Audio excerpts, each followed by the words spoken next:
You know that little voice in your head, the one that whispers, "You're not good enough. You'll probably fail," or "Why even try?" Yeah, that's the inner critic. And here's the truth, every single one of us has it. Even the most successful people you admire wrestle with that same nagging voice. The difference? They've learned how to master it instead of letting it run the show.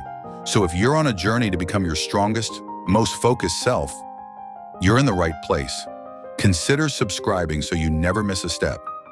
Today, I'm going to walk you through a step-by-step guide to not only quiet that inner critic, but actually turn it into a powerful ally. By the end of this video, you'll have practical tools to shift from self-doubt to self-trust. So let's dive in. Recognize the voice. Here's the setup. Most people don't even realize how often their inner critic talks. It becomes background noise. Imagine this. You're about to try something new. Maybe speaking up in a meeting, posting your first video, or applying for a job. Suddenly that voice chimes in. You're not ready. People will laugh. You'll embarrass yourself. Sound familiar? This is where awareness begins. You cannot change what you don't notice. Action takeaway. For the next 24 hours, pay attention to your thoughts. Every time you hear that voice of doubt, pause. Don't fight it. Just notice it. Even write it down. Think of it like catching a radio signal. Once you tune into the frequency, you'll recognize when the critic is talking. Studies in psychology actually back this up. When we label our thoughts, we create distance between ourselves and the inner chatter. This simple act reduces stress and improves decision-making. So your first step is not to silence the critic, but to notice its presence. Name your inner critic. Here's a fun twist. Don't just notice the voice, name it. It might sound silly, but research shows that personifying your inner critic helps you detach from it. You stop confusing that voice with your true self. One of my clients named her inner critic Debbie Downer.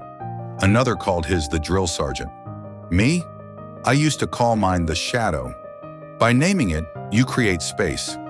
Oh, that's not me. That's just shadow talking again. Action takeaway. Pick a name for your inner critic. Something memorable, maybe even funny. That way, when the voice shows up, you can call it out and say, "Thanks, Debbie, but I've got this." This turns the critic from a terrifying enemy into a character you can manage. Understand its purpose. Now here's the struggle part. Why do we even have an inner critic? It might surprise you, but your critic isn't actually trying to destroy you. Its purpose is protection. Think about it. When you were younger, maybe you got criticized for making mistakes. Maybe you failed at something and felt embarrassed. That inner critic developed as a shield, warning you, don't mess up, don't take risks, stay safe. The problem is, that same shield that once protected you is now holding you back. Breakthrough mindset. Your inner critic is not your enemy. It's a scared bodyguard. It's overprotective, but it means well. When you reframe it this way, the critic loses its power. Instead of hating it, you can acknowledge it.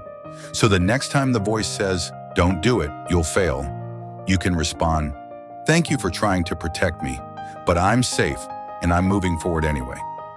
Challenge the critic with evidence. Here's the breakthrough moment. The critic thrives on assumptions, not facts. For example, it says, "You're terrible at public speaking." But when you ask, "Where's the proof?" you might realize, actually, you gave a presentation last month that went pretty well. Or maybe people have complimented your writing before. Action takeaway. Whenever the critic speaks, counter it with evidence. Literally ask yourself, what's the proof for this? What's the proof against it?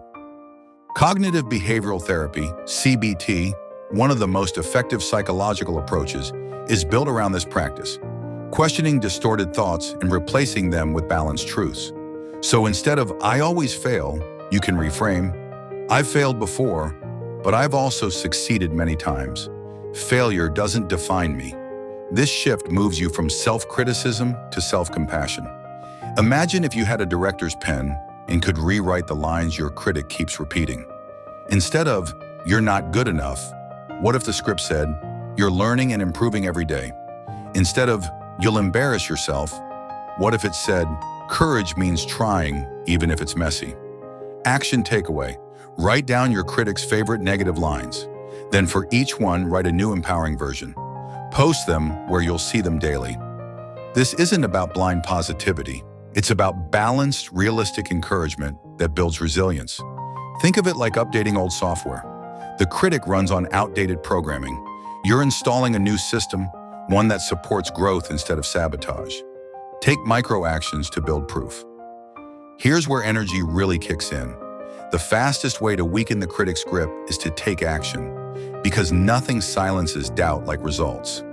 But here's the mistake most people make. They aim for huge leaps. And when they stumble, the Critic screams louder. See, I told you so. The smarter move, take micro actions. If the Critic says you can't run, walk for 5 minutes. If it says you can't start a business, brainstorm one idea. If it says you're not creative, doodle for 10 minutes. Each small win builds evidence that the Critic is wrong. Over time, these micro actions stack up into unshakable confidence. Action takeaway. Pick one area where your Critic holds you back. Now choose the tiniest action you can take today to prove it wrong. Remember, momentum beats perfection. Build a supportive inner circle. Here's the truth. The Critic's voice gets louder when you're isolated, but when you surround yourself with supportive, growth-minded people, the Critic starts to shrink. Think of it like volume levels. The Critic might be shouting, but if you've got mentors, friends, or communities cheering you on, their voices drown it out. Action takeaway. Identify one supportive person you can share your goals with. Ask them to remind you of your strengths when doubt creeps in. Also, curate your environment. Books, podcasts, videos that fuel encouragement instead of criticism. You're training your brain with every input. Practice self-compassion daily. Here's the payoff. The opposite of self-criticism is self-compassion. Studies by Dr. Kristen Neff show that people who practice self-compassion are not only happier, but more resilient in the face of challenges. Self-compassion isn't about letting yourself off the hook. It's about treating yourself the way you'd treat a friend. When a friend struggles, you wouldn't say, "You're worthless." You'd say, "You're doing your best. Keep going." Action takeaway. Each night, write down one kind sentence to yourself, something you'd say to a friend. Over time, this rewires the way you talk to yourself. Because the truth is, you cannot hate yourself into growth, but you can encourage yourself into transformation. So let's recap. First, recognize the Critic's voice. Then name it so you can separate it from your true self. Understand its purpose. It's trying to protect you. Challenge it with evidence. Rewrite the script with empowering truths. Take micro actions to build proof. Surround yourself with supportive voices. And finally, practice daily self-compassion. Mastering the inner critic isn't about erasing it. It's about leading it. Turning that harsh voice into a guide that pushes you forward instead of holding you back. And here's the beautiful part. Once you do, you'll find a new freedom. Imagine waking up and hearing not "you can't," but "you've got this." Now here's your challenge for today. Write down one negative line your inner critic repeats often, then rewrite it into a new empowering truth. And tomorrow, take one micro action to prove the critic wrong. If this message spoke to you, hit that like button so YouTube knows to send you more fuel for your mindset. And if you're ready to keep building courage, clarity, and unstoppable confidence, subscribe and join this community.